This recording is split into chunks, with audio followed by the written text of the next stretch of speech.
Place à l'actualité de la santé à présent. Et ce matin, on va s'attarder sur une nouvelle tendance. De plus en plus d'entraîneurs, de coachs, comme on dit, recommandent de pratiquer le sport à jeun, s'il vous plaît. Alors, ce serait, paraît-il, plus efficace pour être en forme et garder surtout la ligne. Alors, bonne idée ou pas, je vous pose la question. Christelle Balestrero a rencontré un spécialiste qui va vous éclairer.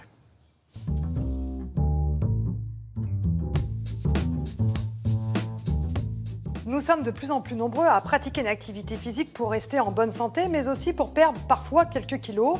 C'est pourquoi certains préconisent de faire du sport à jeun, comme du vélo, de la natation ou encore de la course à pied.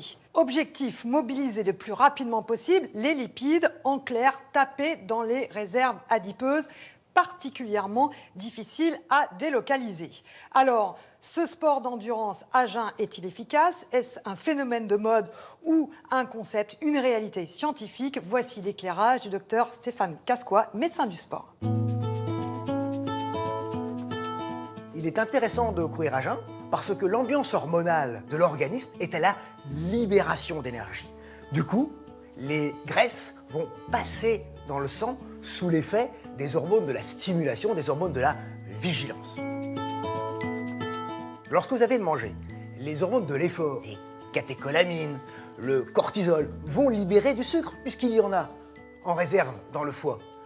Lorsque vous êtes à jeun, ce sont les graisses qui vont être sollicitées pour passer dans la circulation et fournir l'énergie. Ça a un impact sur la silhouette parce que ça va libérer les graisses abdominales chez le garçon, un soupçon les fesses chez la fille, mais attention, ça n'augmentera pas la quantité totale de calories brûlées. Il y a un véritable impact métabolique à cette sortie à jeun. Votre corps, vos cellules, vos enzymes vont être aptes à brûler plus de graisse en utilisant l'oxygène. Et c'est utile pour les sportifs, par exemple, qui veulent économiser leur sucre musculaire, le fameux glycogène, notamment pour les courses longues type marathon.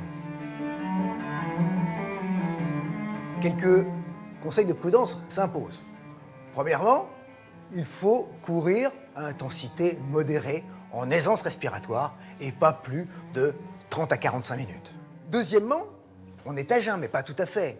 Voilà 8 heures que l'on dort et que l'on n'a pas bu, il faut partir en ayant bu un grand verre d'eau ou mieux encore, un café qui contribuera à la libération des graisses.